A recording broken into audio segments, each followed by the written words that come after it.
دوستو دنیا میں ایسے بہت کم ممالک ہیں جو اپنے قیام کے فوری بعد ہی بیرونی حملوں کی زد میں آ گئے۔ پاکستان بھی انہی ممالک میں سے ایک ہے۔ قیام پاکستان کو ابھی 2 ماہ ہی گزرے تھے کہ بھارت نے کشمیر پر حملہ کر کے پاکستان کو ایک انچاہی جنگ میں دھکیل دیا۔ کشمیر بھی ان 560 بھارتی ریاستوں کا حصہ تھا جنہیں آزادی کے بعد پاکستان یا بھارت میں سے کسی ایک ملک کے ساتھ شامل ہونا تھا۔ کشمیر کی سرحد چونکہ پاکستان سے ملتی تھی اور وہاں مسلمان اکثریت میں تھے، اس لیے کشمیر کا پاکستان سے الحاق فطری بات تھی۔ لیکن کشمیر کے مہاراجہ ہری سنگھ نے بھارت کے ساتھ ساز باز کر کے کشمیر میں موجود پاکستان کی حمایت کرنے والے مسلمانوں کا قتل عام شروع کر دیا۔ کشمیریوں نے راجہ کے ارادے کو بھانپ کر اس کے خلاف بغاوت شروع کر دی۔ پاکستان سے بھی ہزاروں قبائلی اپنے کشمیری بھائیوں کی مدد کے لیے پہنچ گئے۔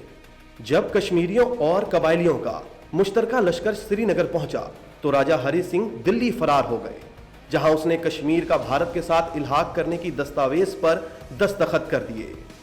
اس واقعے کے بعد بھارت نے جنگی طیاروں کے ساتھ کشمیر میں فوج اتاری اور سری نگر پر قبضہ کر لیا۔ اس وقت پاکستان کی وسائل سے محروم فوج کے برطانوی سربراہ جنرل ڈگلس گریسی نے قائد اعظم کے واضح احکامات کے باوجود کشمیر میں بھارت کا مقابلہ کرنے سے انکار کر دیا۔ تاہم بعد میں جب بھارت نے کشمیر پر اپنا قبضہ مستحکم کر لیا تو جنرل گریسی کو وہاں فوج بھیجنے پر کوئی اعتراض نہیں تھا، لیکن ظاہر سی بات ہے تب تک بہت دیر ہو چکی تھی۔ لیکن پھر بھی پاکستانی افواج نے گلگت بلتستان اور آزاد کشمیر کا مضبوط دفاع کیا۔ جنگ جاری تھی کہ بھارت اس معاملے کو اقوام متحدہ میں لے گیا۔ اقوام متحدہ نے کشمیر میں استصواب رائے کی قرارداد منظور کی، لیکن قرارداد میں ایک ناانصافی یہ کی گئی کہ بھارت کو جارح قرار دینے کی بجائے الٹا پاکستان کو کہا گیا کہ وہ کشمیر سے فوج واپس بلا لے۔ قائد اعظم نے یہ قرارداد غیر منصفانہ قرار دے کر مسترد کر دی۔ تاہم ان کی وفات کے بعد وزیر اعظم لیاقت علی خان اس قرارداد کے تحت جنگ بندی پر آمادہ ہو گئے اور 1 جنوری 1949 کو کشمیر میں جنگ بندی ہو گئی۔ ابھی ایک نو آزاد ریاست جو بے سر و سامانی کی حالت میں تھی اور اس پر جنگ مسلط کر دی گئی تھی، اس پر ایک اور سانحہ ٹوٹ پڑا۔ 1948 میں بانی پاکستان شدید بیمار ہو گئے، لیکن بیماری بھی انہیں گورنر جنرل کی حیثیت میں پاکستان کی خدمت کرنے سے نہیں روک سکی۔ قائد اعظم کے دور حکومت میں پاکستان کی مشکلات بے پناہ تھیں مگر حوصلے جواں تھے۔ اس دور میں مالی مشکلات کے ساتھ 70 لاکھ مہاجرین کا اضافی بوجھ بھی پاکستان کے کندھوں پر آن پڑا تھا۔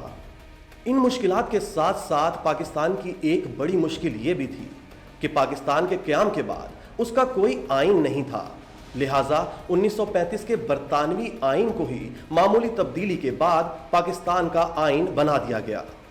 ناظرین، پاکستان 30 ستمبر 1947 کو اقوام متحدہ کا رکن بنا۔ سب سے پہلے ایران نے پاکستان کو تسلیم کیا اور فرانس میں پاکستان کا قومی پرچم سب سے پہلے لہرایا۔ لیکن ایک بات جو بہت کم لوگ جانتے ہیں کہ جب پاکستان کا قیام عمل میں آیا تو دنیا میں صرف ایک ایسا اسلامی ملک تھا جس نے پاکستان کو تسلیم کرنے سے انکار کر دیا، اور وہ ملک تھا افغانستان۔ یہ تھے وہ حالات جن میں بیمار قائد اعظم کو زیارت سے کراچی لایا گیا۔ آپ ایئرپورٹ پر اترے تو بیماری سے نڈھال تھے، لیکن انہیں اس حالت میں ایئرپورٹ سے گھر لے جانے کے لیے ایک کھٹارا سی ایمبولینس بھیج دی گئی، اور اس پر ستم یہ کہ وہ ایمبولینس قائد اعظم کو گھر لے جاتے ہوئے راستے میں ہی خراب ہو گئی، اور دوسری ایمبولینس کے آنے میں تقریباً 1 گھنٹے کا وقت ضائع ہو گیا۔ اور اس دوران محترمہ فاطمہ جناح ایمبولینس میں قائد اعظم کو پنکھا جھلتی رہیں۔ اس سوال کا جواب آج تک کسی کے پاس نہیں ہے کہ خراب ایمبولینس کا بھیجنا ایک سازش تھی یا نومولود ریاست جو بے سر و سامانی کے حالات سے لڑ رہی تھی اس کے کمیونیکیشن گیپ کی وجہ سے ایسا ہوا۔ ایسا بھی کہا جاتا ہے کہ لیاقت علی خان قائد اعظم کے آنے کی خبر سے آگاہ ہی نہیں تھے۔ یہ عذر بھی پیش کیا جاتا ہے کہ اس وقت پورے کراچی میں صرف 2 ایمبولینسز موجود تھیں، جن میں سے ایک کو قائد اعظم کے لیے بھیج دیا گیا تھا۔ دوستو، قائد اعظم جب گھر پہنچے تو بیماری سے بری طرح نڈھال ہو چکے تھے۔ آخری وقت میں محترمہ فاطمہ جناح اور قائد اعظم کے ذاتی معالج کے سوا ان کے ساتھ کوئی موجود نہ تھا۔ وہاں موجود لوگوں کے مطابق ان کے آخری الفاظ تھے، اللہ پاکستان۔